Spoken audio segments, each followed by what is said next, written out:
Hello everyone, welcome to the Tim Booker channel, wishing you all a delightful listening experience. Today, I'm interpreting The Whole Brain Child for you. This book spans a total of 192 pages, and I'll be sharing its essence with you. It focuses on integrating the brain effectively to expand a child's thinking, nurturing their emotional intelligence. Many parents might have faced scenarios where their child throws inexplicable tantrums, seemingly unreasonable and entirely resistant to persuasion. Moments where a child dawdles intentionally as you're anxious, trying to rush for school, but they defy commands and seem oblivious. Two siblings happily playing can, in a blink, turn into a conflict over trivial matters, one crying incessantly, the other throwing a fit.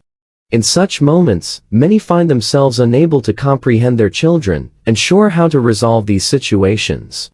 While most parents are familiar with their children's physical health, understanding their brain remains less explored. They might know that a temperature of 38 degrees Celsius signifies a fever, or that poor posture while reading or writing might lead to nearsightedness. However, they often lack insight into the origins of their child's emotions, or why some children struggle to control their behavior, alone fostering kindness towards others. Understanding basic brain concepts is crucial in comprehending a child's emotions and mental state. The author posits that the human brain comprises billions of neurons, forming intricate neural circuits. Each specific experience in daily life determines which brain circuits get activated, essentially reconfiguring the brain continually. As children are still undergoing brain development, parental approaches to nurturing them could significantly impact their brain's growth process and outcomes. From a biological perspective, the brain consists of various parts, each with distinct functions. If these parts collaborate effectively, child's brain operates more efficiently, aiding parents in handling challenging parenting moments. This is the fundamental premise of the whole brain child approach presented in this book. The authors, Daniel J. Siegel and Tina Payne Bryson, are esteemed positive psychologists in the United States. Dr. Siegel holds a medical degree from Harvard University and serves as a clinical professor of psychiatry at the University of California, Los Angeles. Their pioneering works in brain research, psychotherapy, and child rearing have gained recognition. Renowned emotional intelligence advocate Goleman has highly praised and recommended this book. He believes that developing a child's emotional capabilities, essentially nurturing emotional intelligence, remains relatively underemphasized in contemporary parenting. Home life serves as the earliest school for a child's emotional learning, urging parents to become their child's emotional teachers. In this regard, The Whole Brain Child serves as a practical guide for nurturing a child's emotional intelligence and guiding parents to become adept emotional mentors. Next, I'll delve into how the child's brain operates. According to the authors, how understanding these workings can aid in improving a child's emotions, strengthening their self-control, fostering comprehensive psychological cognition, and nurturing healthy relationships. Let's dive into these aspects one by one. First, the author's first point revolves around integrating the left and right brain to aid children in managing their emotions. Many might know that the human brain comprises two distinct parts, not just anatomically, but functionally as well. In simple terms, the left brain prefers order, is logical, linguistic, and linear, while the right brain is holistic, non-verbal, interpreting signals like expressions, eye contact, and intonations, responsible for receiving and interpreting emotional information. The author suggests that during a child's growth, especially before the age of 3, the right brain dominates. Young children lack the ability to express feelings using logic and language, which explains their impulsive actions, like squatting to observe a bug while crossing the road, with no anxiety or remorse for being late to class. When does a child begin to develop their left brain? An evident sign is when they incessantly start asking why, indicating an interest in cause and effect, attempting to articulate the underlying logic using language. In essence, the left brain governs logical thinking, while the right brain deals with imagery. Consequently, to lead a harmonious life and nurture good relationships, both hemispheres must collaborate. The structure connecting the left and right brain, called the corpus callosum, facilitates communication between them, enabling unified functioning. When only the left brain operates, understanding emotions becomes difficult, hindering the establishment of intimate relationships, akin to living in an emotional desert. Conversely, if only the right brain is active, emotions overpower rational thinking and self-control. How can children integrate both hemispheres to manage emotions effectively? The author proposes that when a child experiences emotional turmoil, the initial step should be attentive listening, rather than instructing, illustrated by an example. A mother's surprise when her son, before bedtime, explodes in anger, claiming she never gives him a good night hug. Instead of immediately defending herself or stating facts, which engages the left brain, she acknowledges his feelings, consoles him, empathizing and creating an emotional connection. Later, as the child feels understood, he gradually reveals his distress, feeling less attention than his sibling, burdened by excessive homework, impacting his free time. The mother seizes this opportunity to truly comprehend his thoughts, agreeing to discuss solutions the next day after ensuring he sleeps peacefully. In reality, many parents handle their children's emotions inappropriately. Some dismiss their feelings, considering emotional unrest trivial and fleeting, missing chances to bridge gaps or help them master emotional control. Others are overly permissive, allowing harmful behavior, impeding their children's emotional learning.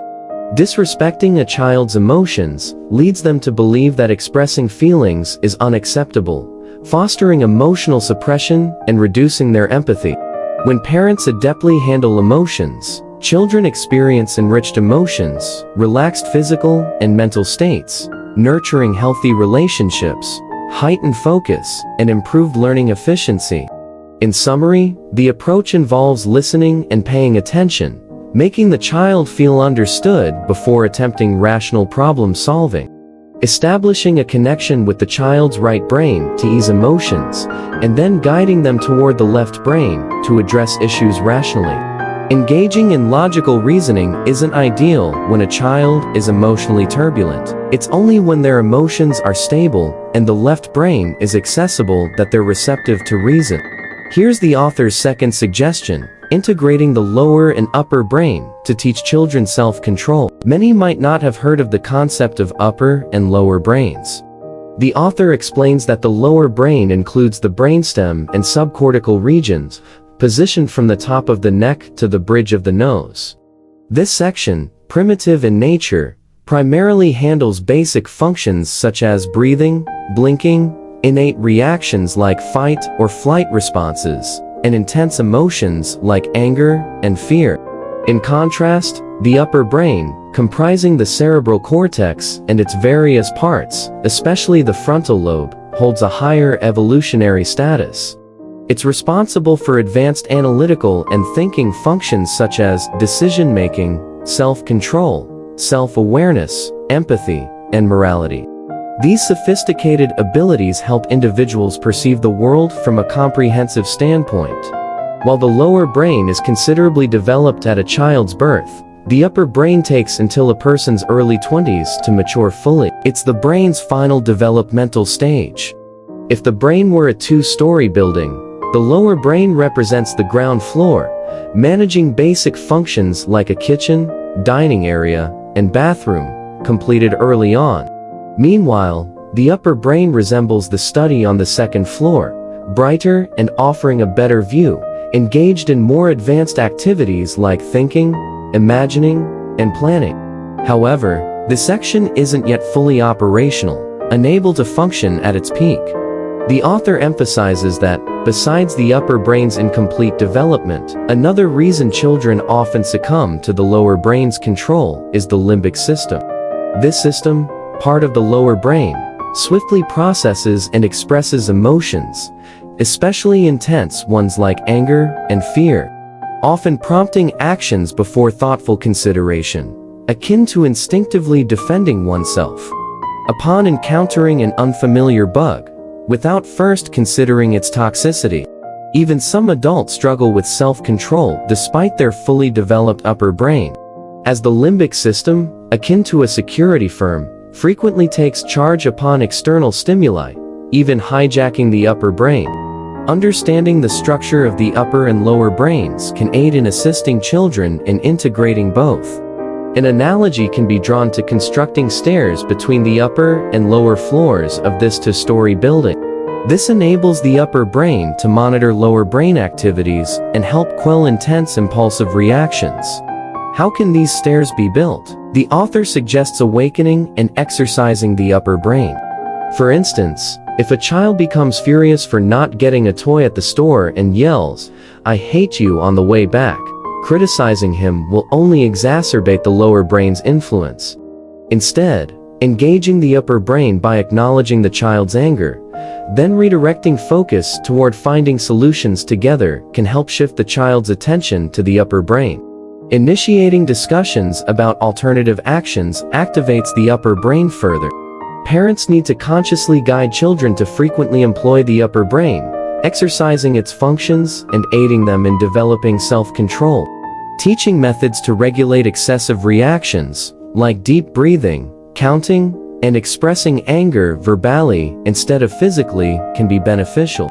Additionally, helping children understand their thoughts and emotions more clearly by asking questions like, "Why did you make that decision?" or "What made you feel this way?" contributes to the development of their upper brain. To sum up, the lower brain handles basic functions, while the upper brain manages advanced cognitive abilities. The upper brain only matures fully in early adulthood. Hence, the author suggests understanding a child's irrational behavior when controlled by the lower brain, and actively assisting them in employing the upper brain more frequently to develop more complex psychological abilities in humans. Here's the author's third suggestion: integrating explicit and implicit memory to help children establish a complete psychological puzzle. In our minds, memories might seem like numerous drawers, each labeled for easy retrieval, but in reality, memories aren't neatly arranged drawers. They're connections in the brain. Besides consciously accessible memories, there's an unconscious type, implicit memory. For instance, when you commute daily, the familiar route slips into semi-automatic mode due to past experiences, influencing your current actions without conscious awareness. This is implicit memory at work. However, recalling your first commute might require deliberate thought, known as explicit memory. The author distinguishes explicit memory as conscious recollection of past experiences and implicit memory as the unconscious establishment of specific mental patterns based on past experiences. Repeated criticism or mockery in gym class might lead a child to form mental patterns like, "I dislike sports," or "lack athletic talent." Extreme cases, like post-traumatic stress disorder, encode a terrifying experience into implicit memory, triggering similar scenarios subconsciously. Unaware, implicit memory subtly manipulates us. To transition from passive to active control of implicit memory, the author introduces the hippocampus, comparing it to a memory retrieval engine. Apart from retrieval, it assembles memory fragments into a complete image, externalizing implicit memory. When unconsolidated, implicit memories subtly influence cognition, such as a child avoiding sports due to formed beliefs. Only when integrated by the hippocampus into an explicit image can we reflect on their impact on our lives. Understanding implicit memory provides insights into nurturing children. When a child's reactions seem irrational, it's essential to consider if an implicit memory has established a particular mental pattern. Dealing with negative implicit memories involves externalizing them, exploring, making the child aware, and actively handling them, contrary to the instinct of avoiding unpleasant events. Parents often avoid mentioning unpleasant incidents to prevent discomfort, assuming they'd be forgotten. However, painful experiences become implicit memories, subtly affecting children. It's crucial to guide them through these experiences, helping them understand and, if necessary, undergo therapy to externalize extreme implicit memories like psychological trauma. Narrating stories emerges as an effective method to externalize implicit memory. However, if the child isn't ready to review the entire process comfortably, a virtual mental controller can be provided, allowing them to fast forward through certain scenes, granting more control. In summary, implicit memory subtly influences behavior and decisions. To manage implicit memory effectively, it needs to be externalized and integrated with explicit memory to create a complete puzzle. This allows children to fully comprehend their experiences and acknowledge implicit memory's impact, facilitating better management of these experiences.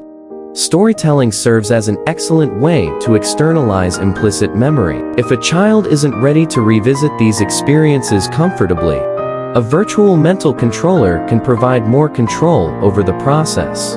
Here's the author's fourth suggestion: integrating self and others to build strong interpersonal relationships. From the preceding sections, we've learned how different parts of the brain need to collaborate. Now, it's about how each individual brain needs to connect with others' brains to form a social brain. Integrating self and others means helping children understand their relationships with themselves and others. Many have experienced mirroring others' actions or emotions. Seeing someone drink water can make you thirsty, or witnessing a yawn can make you yawn involuntarily. This phenomenon involves mirror neurons, which not only enable us to imitate others, but also empathize with their feelings. They allow us not just to mimic, but also to deeply engage with others' inner states, reshaping our brains with each interaction. Children aren't inherently skilled at cooperation. This is why young children often appear highly self-centered. Parents need to model and teach children how to build relationships. Developing empathy is a highly effective method, deemed by some communication experts as a crucial factor in advanced communication skills. Parental responses can influence a child's empathy. Infants around 8 months start realizing their separation from others. The harmony or discord between parent-child interactions during childhood affects a child's later intimate relationships. If parent-child interactions are harmonious, the child will exhibit full emotions. If not, they might avoid expressing emotions and become indifferent. Cultivating empathy involves looking at situations from others' perspectives. For instance, if a younger sibling accidentally breaks an older sibling's model, asking the younger one how the older sibling might feel and why they reacted that way helps them understand others' feelings and thoughts. This process engages the right and upper brain regions, essential for building robust social relationships, the social neural pathways. Besides considering issues from others' perspectives, assisting children in understanding nonverbal cues deepens their comprehension of others. For instance, observing how an older sibling reacts to a broken model without verbalizing feelings, but exhibiting signs of sadness, like closing the door and eating less, provides cues for the younger sibling to observe and enhance their understanding. After interpersonal conflicts, children need guidance on repairing relationships. Apologizing is fundamental, but actions are often required to amend the harm caused. For example, the younger sibling can try to fix the model or offer a drawing or a beloved toy to the older sibling. Relationship repair is rooted in truly understanding others' feelings. In summary, the author suggests that the human brain is inherently social, capable of connecting with others. Interactions between individuals influence each other's brains. The foundation for building strong interpersonal relationships lies in empathizing situations from others' perspectives. Guiding children to enhance their understanding of others is essential. Okay, we've covered enough for today. Let's briefly recap. The author mentions the brain's functional areas and the need for their collaboration to lead a harmonious and meaningful life. Developing emotionally intelligent children involves several aspects. 1. Integrating the left and right brain. Aiding emotional improvement by blending logical left brain and visual right brain. Thinking through attentive listening and understanding, followed by rational problem solving. 2. blending the lower and upper brain, teaching self-control by exercising the higher-level functions of the upper brain, building upon the foundational functions of the lower brain. 3. Combining explicit and implicit memory, constructing a comprehensive psychological puzzle for children by encouraging storytelling to externalize implicit memories. 4. Unifying self and others, fostering good interpersonal relationships by cultivating empathy, enabling children to see situations from others' perspectives, and enhancing their understanding of others. Parenting is an arduous task, enduring for long periods and filled with various challenges. Amidst the daily chores, communication, and handling unexpected issues, parents often feel overwhelmed. Despite this, every parent desires their child to excel in social relations, focus, responsibility, and diligence, akin to aspirations of plump ideals in a lean reality.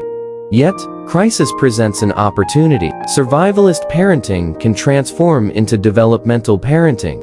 Those moments of despair can evolve into pivotal instances for a child's growth. The foundation for this transformation lies in understanding the brain's functions and orchestrating the coordination among its diverse functional parts.